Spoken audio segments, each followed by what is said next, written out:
Hello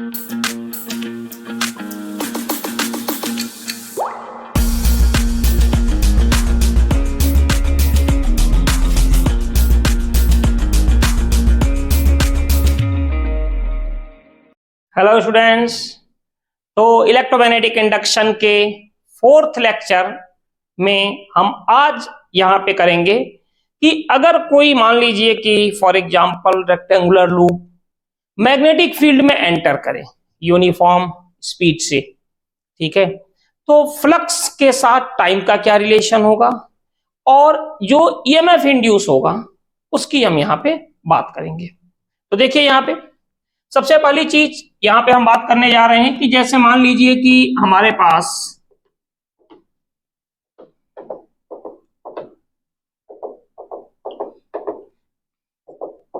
ये कोई magnetic field है, ठीक है। इस मैग्नेटिक फील्ड में अगर मान लीजिए कि ये कोई रेक्टेंगुलर लूप मैग्नेटिक फील्ड में ये कोई रेक्टेंगुलर लूप अगर मूव कर रहा है यूनिफॉर्म स्पीड से, तो इस रेक्टेंगुलर लूप के मूव करने पर कंडीशन क्या होगी, कैसे होगी, ये हम आपको यहां पे बताने जा रहे हैं। थोड़ा सा और बेटर तरीके से कर दें हम आपको, जैसे मान लीजिए कि ये मैग्नेटिक फील्ड है, ये मैग्नेटिक फील्ड है,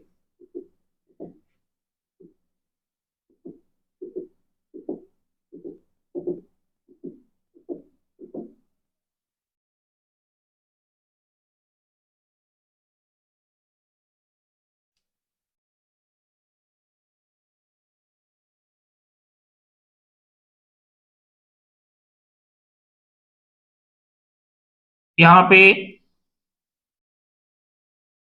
ये मैग्नेटिक फील्ड बी है और ये रेक्टेंगुलर लूप है, इसकी लेंथ क्या है एल, ठीक है।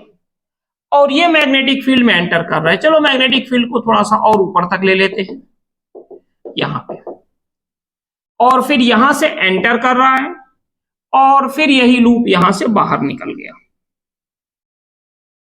ये लूप यहां से बाहर निकल गया। इतना है हमारे पास, ठीक है।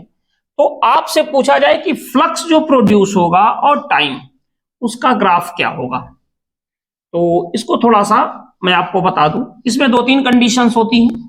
कैसी होती हैं ये देख लीजिए। सबसे पहले ये मैग्नेटिक फ्लक्स है, ठीक है। फॉर एग्जांपल हम ये फ्रेम ले लेते हैं, मान लीजिए ये फ्रेम है, ये फ्रेम यहां से एंटर कर रही है। देखिए अभी यहां पे फ्रेम का एरिया तो फिक्स है, लेकिन यहां पे मैग्नेटिक लाइंस तो है ही नहीं। और फ्लक्स क्या होता है, मैग्नेटिक फील्ड इनटू एरिया, ठीक है। अब देखिए यहां से एंटर की, यहां तक आ गई, अब क्या हुआ देखिए, इतना एरिया एंटर कर गया, ये धीरे धीरे अंदर चलता गया, अंदर चलता गया, अंदर चलता गया। अब देखिए अब इतना एरिया एंटर कर गया। ऐसे करते करते हमने ये मान लिया कि अगर इसकी लेंथ एल है तो मैग्नेटिक फील्ड की भी लेंथ एल है। एक कंडीशन ऐसी आई कि ये जो लूप है, अब ये थोड़ा सा छोटा पड़ गया है, इसमें जाके एडजस्ट हो गया। तो उस केस में क्या होगा, क्योंकि फ्लक्स आपको पता है क्या होता है, बी इंटू ए, मैग्नेटिक फील्ड इंटू एरिया। यहां पे एरिया फिक्स है, लूप का ये जो एरिया है ये फिक्स है, समझिएगा इस चीज को, लूप का एरिया फिक्स है। अब अगर ये धीरे धीरे एंटर कर रहा है मैग्नेटिक फील्ड में, एंटर किया इसने, तो आप देखिए जितना एंटर करेगा उतनी ज्यादा मैग्नेटिक लाइंस इससे पास होंगी। जितना एंटर किया, अच्छा मैग्नेटिक लाइंस पास होगी तो मैग्नेटिक फील्ड भी क्या होगी, इंक्रीज, तो फ्लक्स भी क्या होगा, इंक्रीज। यहां देखिए यहां पे एरिया तो वही है जो होना चाहिए ये, लेकिन यहां मैग्नेटिक लाइंस है ही नहीं, यहां फ्लक्स क्या होगा, जीरो। अब ये धीरे से एंटर किया तो देखिए एरिया वही है, लेकिन अब कितनी मैग्नेटिक लाइंस आने लगी, अब इतनी आने लगी, अब इतनी आने लगी, अब इतनी आने लगी। धीरे धीरे एंटर किया और नंबर ऑफ मैग्नेटिक लाइंस क्या हो गई, इसके क्रॉस बढ़ती गई, तो फ्लक्स भी क्या होगा, बढ़ेगा। कब तक, जब तक कि ये जाके इस पर एडजस्ट नहीं हो गया। इसके बाद से आगे बढ़े, धीरे धीरे कम होता गया, कम होता गया, कम होता गया, फाइनली ये बाहर निकल गया। अब क्या हुआ,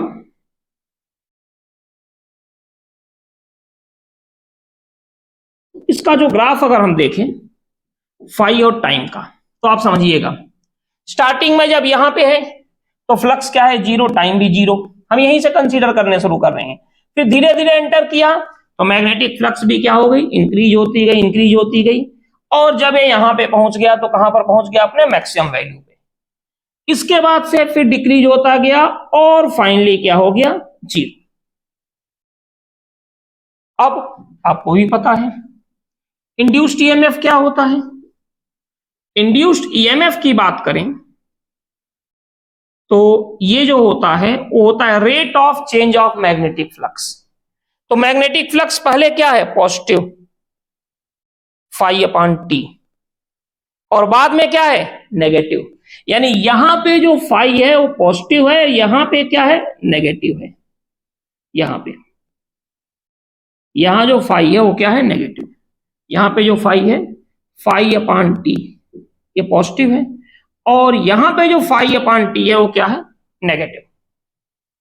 अच्छा, इंड्यूस्ड ईएमएफ क्या हो जाएगा यहां से, equal to minus delta phi upon delta t. तो देखिए ये जो delta phi upon delta t है पॉजिटिव है, लेकिन इसके आगे माइनस लगा है, मॉड हटा देते हैं, ठीक है। तो इसका मतलब इंड्यूस्ड ईएमएफ ये हो गया। इसके बाद मैक्सिमम पे यहां पहुंच गया। अब इसके बाद धीरे धीरे delta phi upon delta t की वैल्यू डिक्रीज होने लगी, यानी ये क्या हो गया, नेगेटिव, और एक माइनस साइन पहले है। तो इसमें क्या होगा कि सेम कंडीशन पे उतना ही ईएमएफ यहां पे पॉजिटिव हो जाएगा, ठीक है। ये ग्राफ हो गया अपना ईएमएफ और टाइम का। अब देखिए इसके बाद आगे की अगर बात करें तो थोड़ा सा देखिए,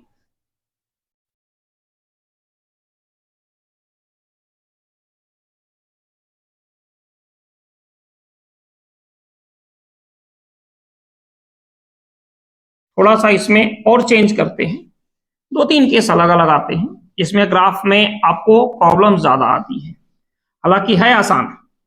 और इसमें क्या होता है कि अगर मान लीजिए कि मैग्नेटिक फील्ड का रेंज ज्यादा हो, ये भी तो पॉसिबिलिटी है, या फिर ये भी हो सकता है कि मैग्नेटिक फील्ड का रेंज ज्यादा कम छोड़ दीजिए, हमें मान के चलें कि लूप का एरिया ज्यादा है, ये भी तो मान सकते हैं, भाई जरूरी थोड़े है एक ही हो काम, ये दूसरा भी तो हो सकता है।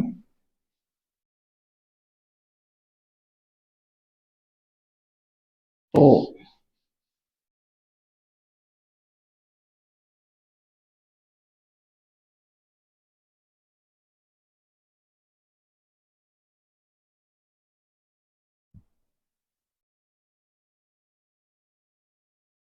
चलिए स्टार्ट करते हैं। देखो यहां पे जैसे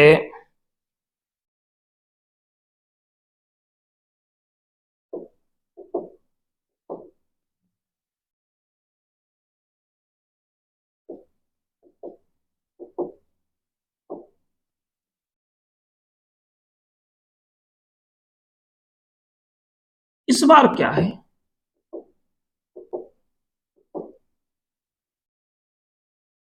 इस बार हमने मान लिया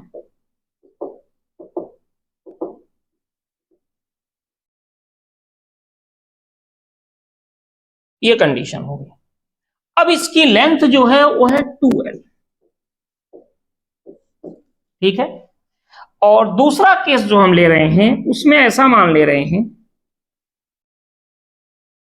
कि ये दो केस है, इसको आप लोग समझिएगा।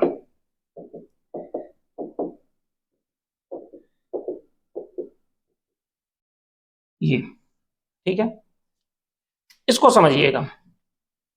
यहां पे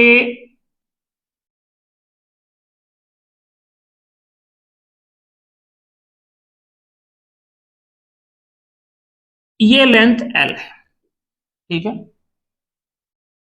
और इसकी लेंथ 2L है। सेकंड केस में हम ये मान के चल रहे हैं कि इसकी लेंथ 2L है, यहां से यहां तक, और इसकी लेंथ L है। अब दोनों में फ्लक्स देखिएगा। सबसे पहले वाले केस में ये एंटर करेगा यहां से, ठीक है, जैसे मैंने आपको बताया, ये यहां से एंटर करेगा, धीरे धीरे मैग्नेटिक फ्लक्स इंक्रीज होगा, इंक्रीज होगा। जब ये पूरा एंटर कर गया और यहां से चलने लगा तो देखो फ्लक्स में चेंज नहीं हो रहा है। कब तक नहीं हो रहा है? जब तक कि ये वाला पोर्शन और ये यहां तक ना पहुंच जाए। अब देखिए, अब ये बाहर निकलेगा तो फ्लक्स धीरे धीरे क्या होगा? कम होगा। ठीक है, तो इनका ग्राफ क्या होगा? इस वाले का अगर ग्राफ कहें हम, तो फ्लक्स का और टाइम का अगर हम देखें तो फ्लक्स का और टाइम का, देखिए ये हो गया एल, इसके बाद से हो गया कांस्टेंट,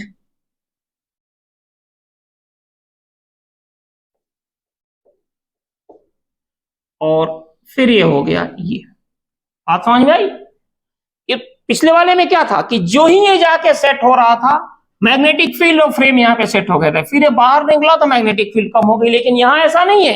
एंटर करने के बाद कुछ देर तक ये जो लूप है कहां मूव कर रहा है? मैग्नेटिक फील्ड में। तो उस ड्यूरेशन में मैग्नेटिक एरिया चेंज हो नहीं रहा है, मैग्नेटिक फील्ड उसमें और ज्यादा जा नहीं सकती, तो ये क्या रहा? कांस्टेंट, और ये बन गया। और ये भी मतलब यूनिफॉर्म, टाइम सेम रहेगा, क्योंकि देखो एल है, ये 2L है, एल है, तो इसको एल ना लिख के अगर हम कहें कि ये टाइम T1 है तो ये भी T1 होगा और ये भी T1 होगा। अब आप समझ सकते हो delta phi upon delta t, यहाँ पे क्या है? पॉजिटिव, ईएमएफ नेगेटिव होगा, यहाँ पे ईएमएफ जीरो होगा और फिर यहाँ पे फिर से क्या हो जाएगा? पॉजिटिव ईएमएफ हो जाएगा, क्योंकि आगे माइनस लगा हुआ है। ठीक है, अच्छा इसके लिए ग्राफ देखें, इसका ग्राफ भी सेम होगा। इसमें क्या है? फाई और टी के लिए आप समझ सकते हो, मैग्नेटिक लाइन एंटर कर गई, लेकिन जब ये यहां पे आया तो अभी भी इसका ये पोर्शन बाहर है, तो एरिया तो इसका बढ़ रहा है मैग्नेटिक फील्ड में, लेकिन मैग्नेटिक फील्ड क्या है? कांस्टेंट। इस बार इसका रेंज कम है, तो इस बार भी जो ग्राफ होगा ये कुछ ऐसे ही होगा। ठीक है, और जो हमने पिछला ग्राफ बनाया था ना, ये वाला, इसमें जस्ट ये था, ये एग्जैक्ट यही था, ये एग्जैक्ट यही था, क्योंकि जस्ट जाके इस पर सेट हुआ और फिर बाहर निकला, तो पहले बढ़ेगा बढ़ेगा, पीक वैल्यू पर जाएगा, फिर बाहर निकल जाएगा। लेकिन यहां ध्यान देना, इसकी लेंथ ज्यादा है और इसकी कम है, और इस बार इसकी कम है और इसकी ज्यादा है, इसीलिए कंडीशन हमारे पास जो आएगी वो क्या होगी? डिफरेंट होगी। ठीक है, अब थोड़ा सा मोशनल ईएमएफ के अगले पार्ट में आते हैं, जहां पे हम किसी वायर को मूव कराएं तो कंडीशन क्या बनती है, उस पर फोर्स कितना लगेगा, किस तरह से लगेगा, ये थोड़ा सा देखना है, और उसकी पावर कितनी होगी। चलिए आते हैं इस पर।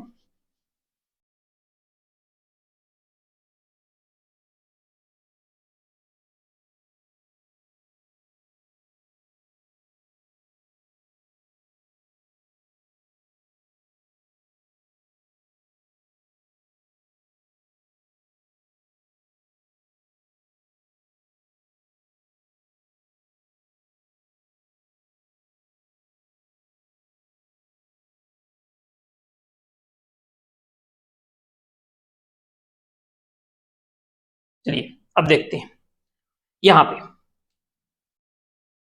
ये मैग्नेटिक फील्ड है,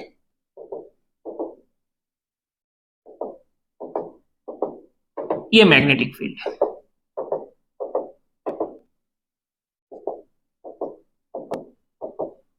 ये मैग्नेटिक फील्ड है, और यहां पे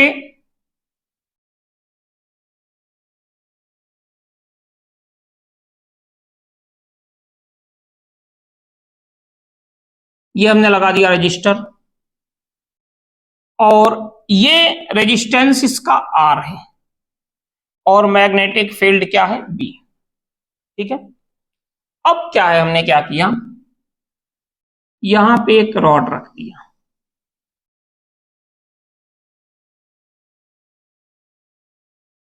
यहां पे एक रॉड रख दिया,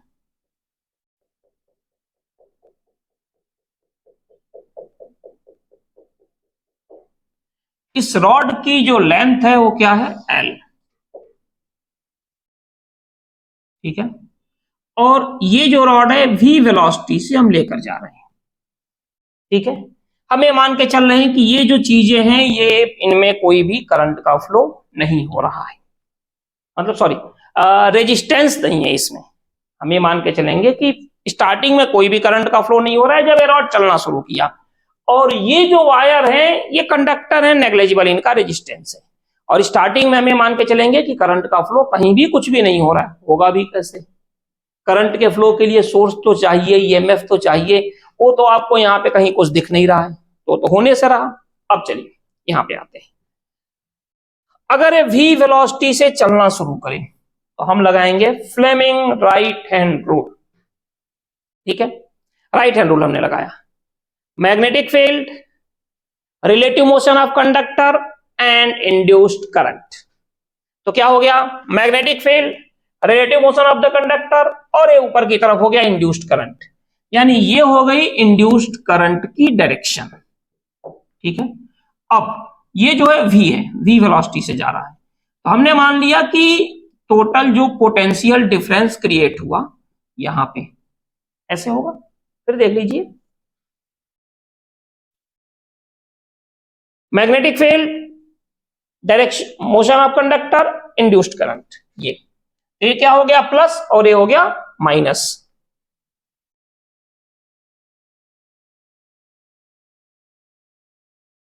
तो ये हो गया R,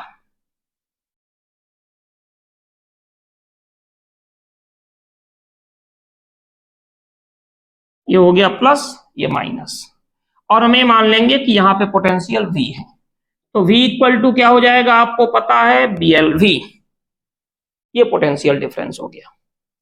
अब यहां पे करंट कितनी जाएगी? I, तो I इक्वल टू क्या हो गया? यहां से V अपान R, तो I इक्वल टू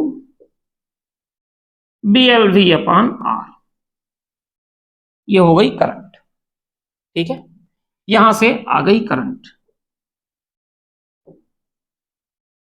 ठीक है, ये कंडीशन हो गई, यहां करंट जा रही है। ठीक है, अब ये बताइए कि अगर कोई भी करंट यहां गई, कहां पे? मैग्नेटिक फील्ड में, तो आपको पता है ना कि अगर मैग्नेटिक फील्ड में करंट कैरिंग वायर है तो क्या एक्सपीरियंस करेगा? Force, Fleming left hand rule. तो कितना फोर्स लगाना पड़ेगा? फ्लेमिंग लेफ्ट हैंड रूल, मैंने कहता father mother child, father force, mother magnetic field, child current. तो ये हो गई मैग्नेटिक फील्ड इनसाइड, ये हो गया करंट ऊपर की तरफ, थंब कहां जा रहा है? इस तरफ। Fleming left hand rule, four finger magnetic field, centre finger current, thumb direction of force. तो कोई दिक्कत नहीं, क्रॉस बना है, मैग्नेटिक फील्ड इनसाइड। ठीक है, मैंने एक बार बताया था मैग्नेटिक फील्ड में ये जो क्रॉस और डॉट है ना बेटा, इसमें कंफ्यूज मत होना। ये जो एरो होता है ना, वो चाइनीज मूवी देखा है ना, पीछे पंख वगैरह सब लगा देते हैं। ठीक है, तो ये जो डॉटेड लाइन है, एरो बाहर निकलेगा तो क्या होगा? डॉटेड लाइन दिखाई देगा। एरो जब अंदर जाएगा तो क्या दिखाई देगा? इसका टेल, जो कि क्या होता है? क्रॉस। यहीं से एक कॉन्सेप्ट आया है डॉट और क्रॉस का। तो क्रॉस लगा है, इसका मतलब मैग्नेटिक फील्ड क्या होगी? इनसाइड। ठीक है, मैग्नेटिक फील्ड इनसाइड हो गई।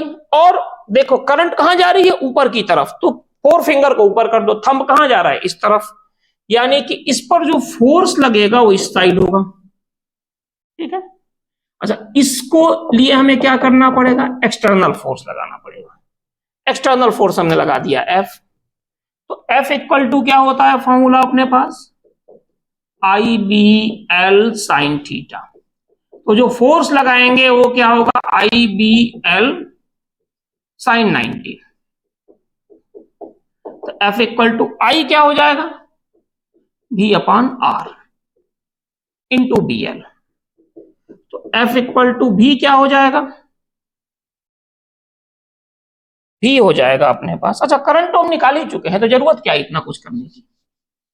करंट हम फाइंड कर चुके हैं, तो F इक्वल टू I के प्लेस पर हो जाएगा BLV अपान R, ये हो गया, इंटू BL साइन 90 क्या हो गया?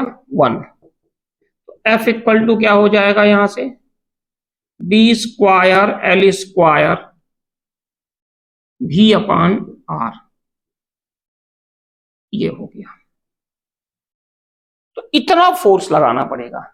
अच्छा, इंस्टेंटेनियस पावर पूछते हैं, तो इंस्टेंटेनियस पावर क्या होता है? Force into velocity. फोर्स कितना है यहां पे?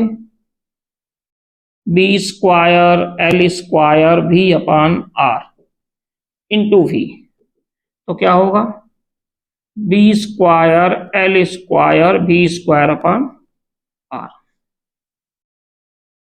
ठीक है, तो ये आ गया इंस्टेंटेनियस पावर। तो ये मेथड होगा जिसके बेस पर हम लोग करते हैं क्वेश्चन को। ठीक है, एक काम करते हैं, इस पर एक दो छोटे छोटे क्वेश्चन देख लेते हैं। जैसे फॉर एग्जांपल हमने ये कहा कि एक तो पहले सिंपल सा क्वेश्चन करते हैं। मान लीजिए कि यहां पे एक करंट कैरिंग वायर है, ये जो दोनों बनाया है ये कंडक्टर है, और इनका रेजिस्टेंस जो है वो क्या है? नेग्लेजिबल है। और ये डॉटेड लाइन है बेटा, मतलब कि मैग्नेटिक लाइंस कहां पे है? आउटसाइड।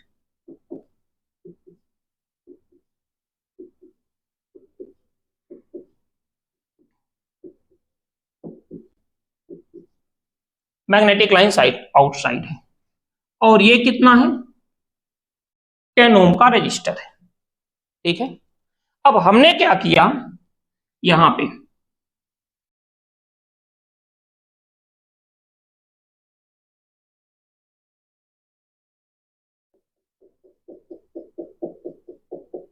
हमने क्या किया, इसमें 4 मीटर का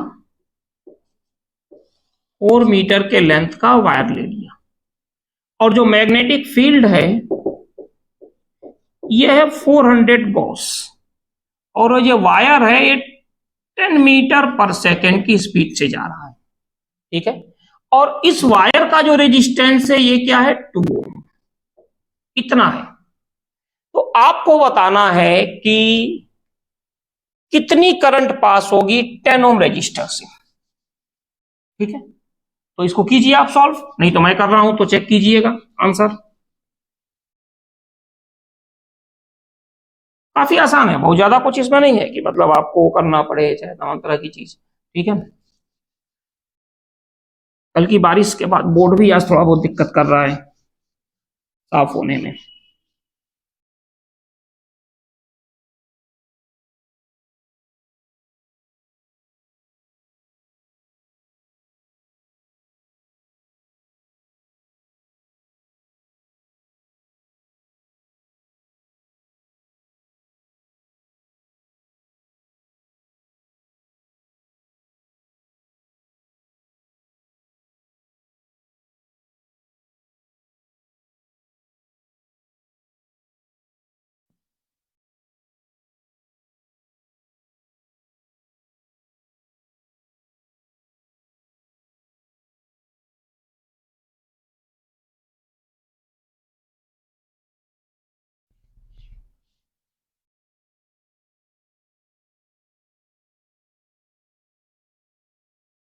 देखिए यहां से ये हो गया, तो जो यहां पे फॉर्मूला होगा, सबसे पहले तो हमें देखें कि पोटेंशियल कितना डेवलप होगा।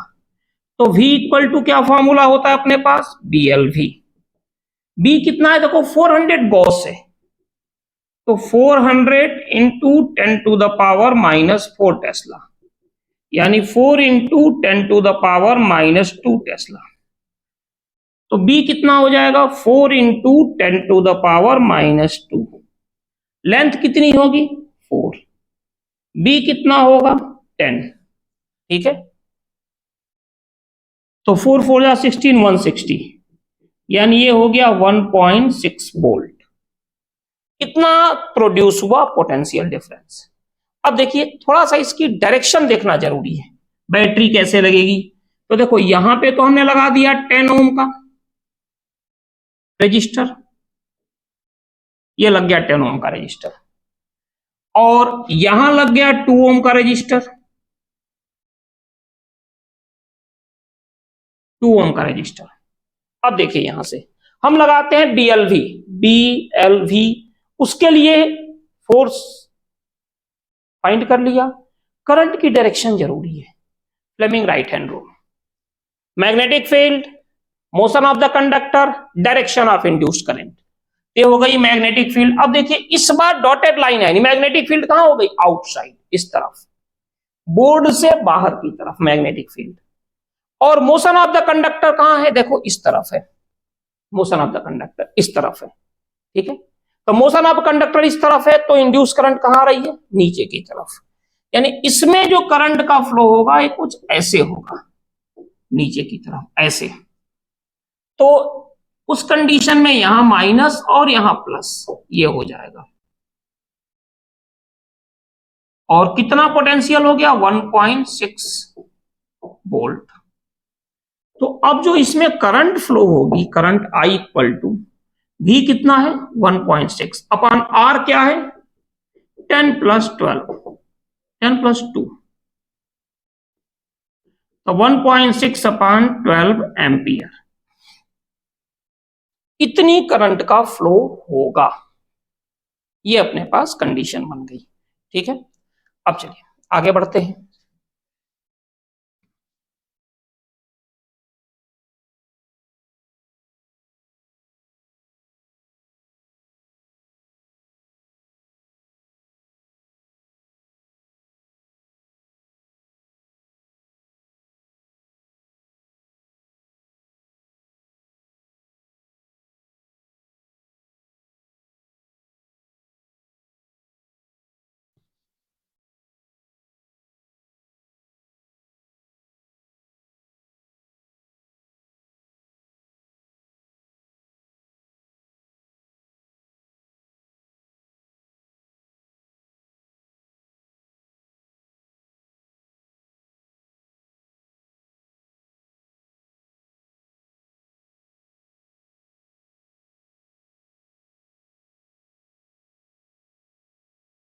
अब थोड़ा सा हम आते हैं एक और थोड़ा सा इसमें आगे का है। कैसे है, ये थोड़ा सा आसान भी है, मतलब किरचॉफ से अगर देखा जाए तो इस बार मान लीजिए कि ये कोई रॉड है, स्मूथ है, ये रॉड जो है वो स्मूथ है, ठीक है। अभी जो भी केस हम कर रहे हैं स्मूथ का कर रहे हैं, और ये भी स्मूथ रॉड है। बीच में यहां पे एक रजिस्टर लग गया, ये रजिस्टर है 6 ओम का, ठीक है। ये जो रजिस्टर है ये 6 ओम का है, और यहां पे मैग्नेटिक फील्ड है।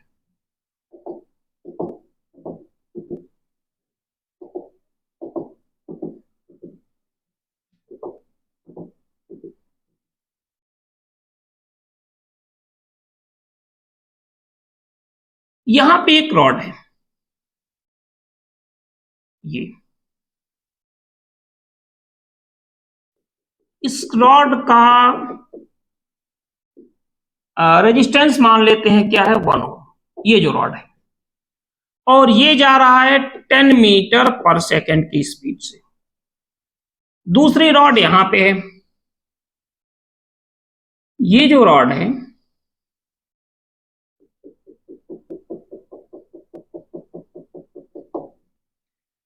ये जा रहा है 20 मीटर पर सेकेंड की स्पीड से, और मैग्नेटिक फील्ड जो है वो 0.1 टेस्ला है, ठीक है। तो हमें देखना है कि कितना करंट फ्लो होगी थ्रू 6 ओम रजिस्टर, ठीक है। और इस रॉड का रेजिस्टेंस 1 ओम है, और इसका जो रेजिस्टेंस है वो 3 ओम है, इस वायर का। ये हमारे पास क्वेश्चन है यहां पे, ठीक है। तो ध्यान दीजिए आप थोड़ा सा। सबसे पहले हम बात करेंगे इस वायर की जो ऐसे मूव कर रहा है, फ्लेमिंग राइट हैंड रूल, वही पुराना। Magnetic field inside, motion of the conductor इस तरफ, देखो magnetic field, motion of the conductor, magnetic field, motion of the conductor. Centre finger कहां जा रही है, नीचे, यानी इसमें जो करंट जाएगी वो क्या जा रही है, नीचे, ठीक है। अच्छा, इसमें देखा जाए तो इसमें जो करंट जाएगी वो कहां जाएगी, ऊपर, यहां पे, ठीक है।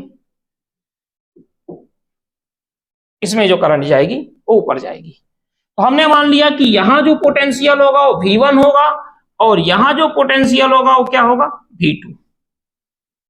तो V1 इक्वल टू क्या होगा, मैग्नेटिक फील्ड B यानी कि 0.1।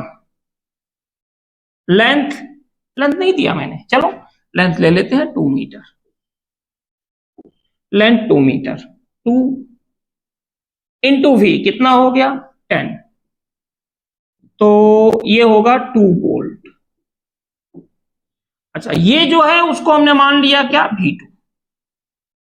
ठीक है, तो V2 क्या हो जाएगा, मैग्नेटिक फील्ड B ऑलरेडी है 0.1, लेंथ जो इसकी लेंथ है वही इसकी लेंथ है, यानी ये हो गया 2 मीटर, और V जो हो गया वो क्या हो गया 20, तो ये हो गया 4 वोल्ट। ठीक है, ये कंडीशन आ गई। अब एक काम करते हैं, थोड़ा सा इसको हम लोग सर्किट में कन्वर्ट करते हैं। तो ये जो V1 है इसमें करंट नीचे आ रही है और ये कितना है 2 वोल्ट। तो हम क्या करेंगे कि यहां पे मान लेंगे कि एक बैटरी लगी है इस टाइप से, माइनस प्लस 2 वोल्ट का है, इसका रेजिस्टेंस क्या है 1 ओम। तो हमने क्या किया, यहां पे 1 ओम का रेजिस्टर लगा दिया।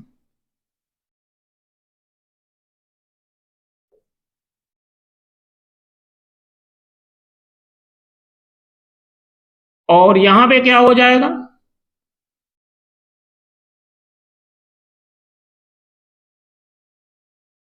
ये क्या हो जाएगा 6 ओम, ये तो है ही। तो हमने ये मान लिया कि इसमें जो करंट जा रही है I1 है, और इसमें जो करंट जा रही है वो क्या है I2। तो इसमें जो करंट है ये क्या है I1, यहां पे। ठीक है, अच्छा इसमें देखिए, इसमें करंट ऊपर जा रही है, तो ये क्या हो जाएगा, 3 ओम का रेजिस्टर तो है ही यहां पे, और ये हो गया 4 वोल्ट, और इसमें जो करंट जा रही है ये क्या है I2।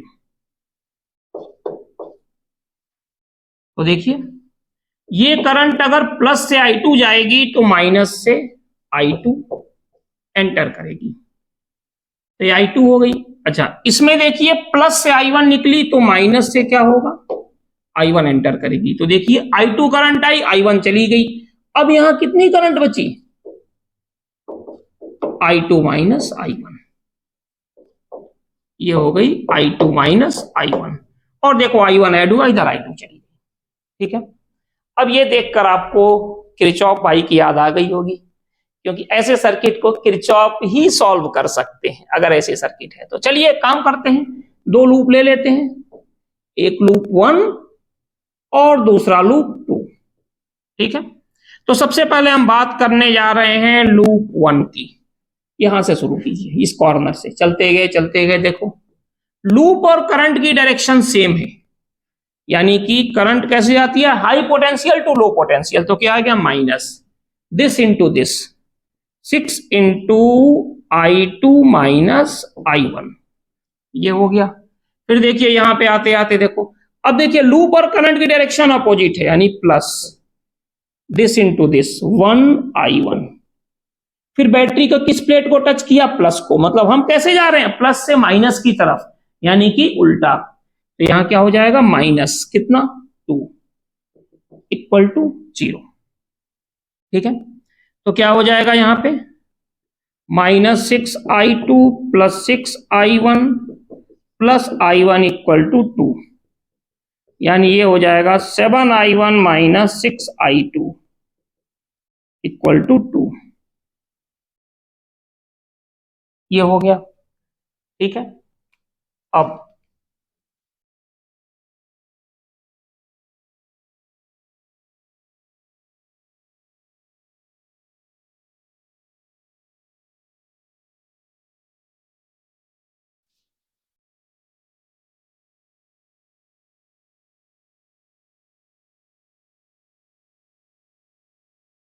इसके बाद लूप 2 कंसीडर करते हैं।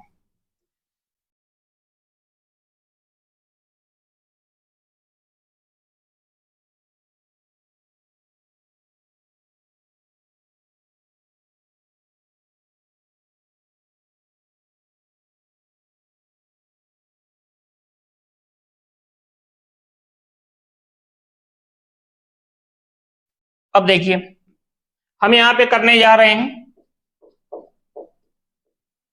लूप 2 यहां से, तो क्या हो जाएगा, देखो यहां से चलना शुरू करो, चलना शुरू कर, देखो लूप और करंट की डायरेक्शन क्या है, अपोजिट, तो क्या हो जाएगा -3i2। फिर देखो ये प्लस और ये माइनस, हम कैसे जा रहे हैं, हायर टू लोअर, तो फिर क्या होगा -4। यहां से चलते गए चलते गए चलते गए, फिर देखो ओ सॉरी, लूप और करंट की डायरेक्शन अपोजिट है तो ये प्लस हो जाएगा, ठीक है, क्योंकि हम कैसे आ रहे हैं, low potential to high pot, भाई देखो लूप करंट डायरेक्शन सेम है तो माइनस, अपोजिट है तो प्लस। अब देखिए यहां से ये, फिर लूप और करंट की डायरेक्शन क्या हो गई, अपोजिट, तो क्या हो गया +6 और कितना i2 माइनस i1, फिर वापस यहां चले गए इक्वल टू 0।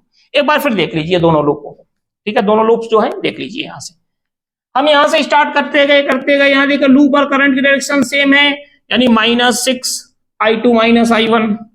फिर यहां से आगे आए, देखो लूप और करंट डायरेक्शन क्या है, अपोजिट, तो क्या होगा +1 i1 -2 इक्वल टू 0, ये कंडीशन आ गई। अब देखिए इसके बाद सॉल्व कीजिए, -6 i2 + 6 i1 प्लस i1 यानी कि 7 i1 - 6 i2 इक्वल टू 2। यहां से देखिए लूप और करंट, यहां से चलना शुरू किया, कहीं कुछ नहीं मिला, लूप और करंट की डायरेक्शन अपोजिट यानी प्लस, कितना 3i2, किस प्लेट को टच किया, प्लस को, प्लस से माइनस की तरफ जा रहे हैं यानी ऊपर से नीचे यानी -4, ठीक है। यहां देखिए लूप और करंट की डायरेक्शन क्या है, अपोजिट, यानी क्या हो जाएगा +6 i2 minus i1 equal to 0, तो क्या हो जाएगा यहां से 3i2 -4 plus 6i2 minus 6i1 equal to 0, तो यहां से हो जाएगा -6i1 plus 9i2 equal to 4, equation second, ठीक है, ये हो गया। अब अगर हम देखें तो ये क्या है, 7i1 minus 6i2, 7i1 minus 6i2 equal to 2, यही था ना, इक्वेशन फर्स्ट है। तो एक काम करें, इसमें 2 का कर दें, इसमें 3 का कर दें, तो -12i1 plus 18i2 equal to 8, और इसमें 21i1 minus 18i2 equal to 6, दोनों को ऐड कर दो, कैंसिल, क्या होगा 12 और 21 यानी कि 9i1 इक्वल टू 14, तो i1 इक्वल टू हो गया 14/9 एम्पियर।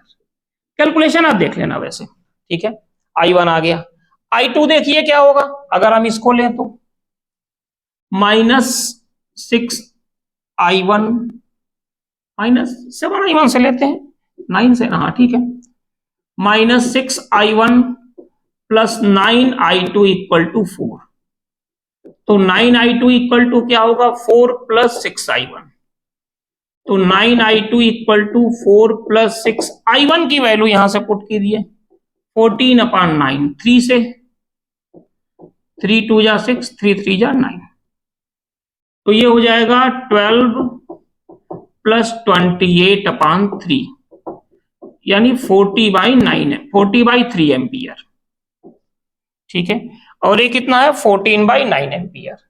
अगर इसमें 3 का मल्टीप्लाई कर दें तो क्या होगा 120/9 एम्पियर। तो हमें क्या फाइंड करना है, करंट थ्रू 6 ओम रेजिस्टर, 6 ओम से कितनी करंट फ्लो हो रही है, तो क्या हो जाएगा i2 माइनस i1, यानी ये हो जाएगा i2 माइनस i1, तो i2 क्या है अपने पास 120/9, मैं फिर कहूंगा कैलकुलेशन चेक कर लेना, कैलकुलेशन मिस्टेक हो सकती है, -14/9 सॉल्व कर लेना जो भी है, क्योंकि ये प्लस आ रहा है तो हमारा डायरेक्शन सही है, अगर ये माइनस आता तो फिर हमें अपने डायरेक्शन को क्या करना पड़ता, रिवर्स, ठीक है।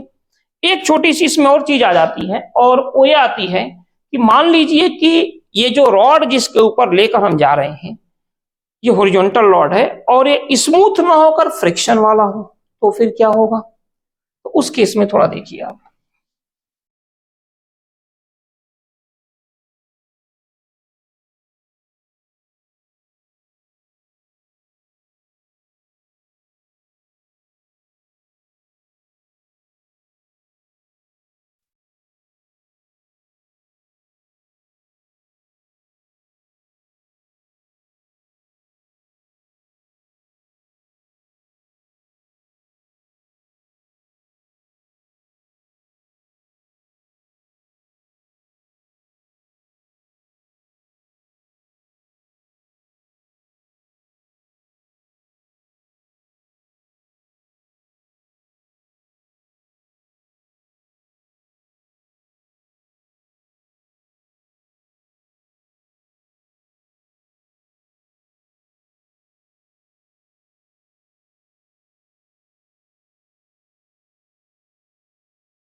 ठीक है, अब देखिए यहां पे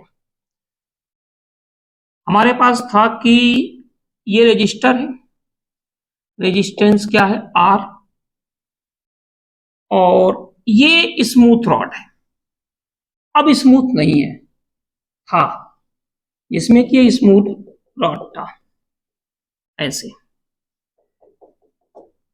और ये मैग्नेटिक फील्ड थी। मैग्नेटिक फील्ड क्या थी, परपेंडिकुलर इनसाइड, ये मैग्नेटिक फील्ड थी। अब क्या हुआ, हमने इसका जो लेंथ थी वो क्या थी एल, ये इसकी लेंथ थी, यहां से हम इसको लेकर गए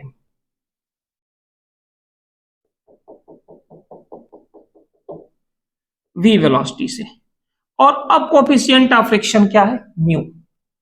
तो देखिए दो चीज आएगी, ये जो अपना क्या है एक्सटर्नल फोर्स है, तो अगर हम BLV लगाते हैं और BLV से जो EMF प्रोड्यूस होगा उससे रेजिस्टेंस की वजह से जो करंट प्रोड्यूस होगी उसकी डायरेक्शन क्या होगी, Fleming right hand rule, magnetic field inside, motion of conductor इस तरफ, सेंटर फिंगर ऊपर, और ये हो गया करंट की डायरेक्शन। अब आप फ्लेमिंग लेफ्ट हैंड रूल लगाओ, क्योंकि करंट भी है और मैग्नेटिक फील्ड भी है, तो क्या होगा, फोर्स हो सकता है भाई 0-180 पर ना हो, यहां तो ऐसा कुछ है नहीं। तो देखो फ्लेमिंग लेफ्ट हैंड रूल अगर हमने लगाया तो मैग्नेटिक फील्ड इनसाइड, करंट ऊपर की तरफ, थंब कहां जा रहा है इस तरफ, तो एक तो ये हो गया मैग्नेटिक फोर्स, और दूसरा जब वायर इस तरफ जाएगा तो फ्रिक्शन फोर्स भी इस तरफ लगेगा, तो जो नेट फोर्स होगा वो क्या होगा, magnetic force plus force of friction. ठीक है, तो मैग्नेटिक फोर्स क्या हो जाएगा यहां पे BLV, सॉरी IBL sin 90, और फ्रिक्शन फोर्स क्या होगा म्यू एन। वायर को ऐसे हॉरिजॉन्टल प्लेन पे रखा गया है, तो I क्या हो जाएगा V/R, BL sin 90 क्या होगा 1 प्लस म्यू mg, ये हो जाएगा।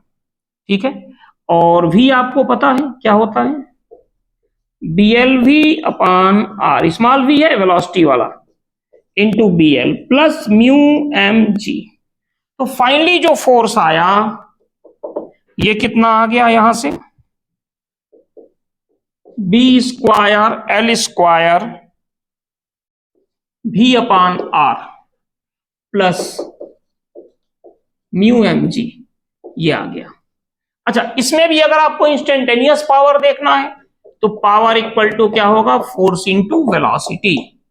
फोर्स अपने पास है B²L² V/R प्लस ये फैक्टर अलग से आ गया due to friction into V, और फाइनली हो गया B²L² V² plus mu mgV। ठीक है, तो ये हो गया मोशनल EMF से रिलेटेड जो इसके एप्लीकेशन है। ठीक है, पावर और ये सारी चीजें, ठीक है। अब इसमें म्यूचुअल इंडक्शन, सेल्फ इंडक्शन और एडी करंट, ये सब चीजें हैं। तो इसको हम लोग नेक्स्ट लेक्चर में डिस्कस करते हैं, ठीक है ना। Okay, thank you.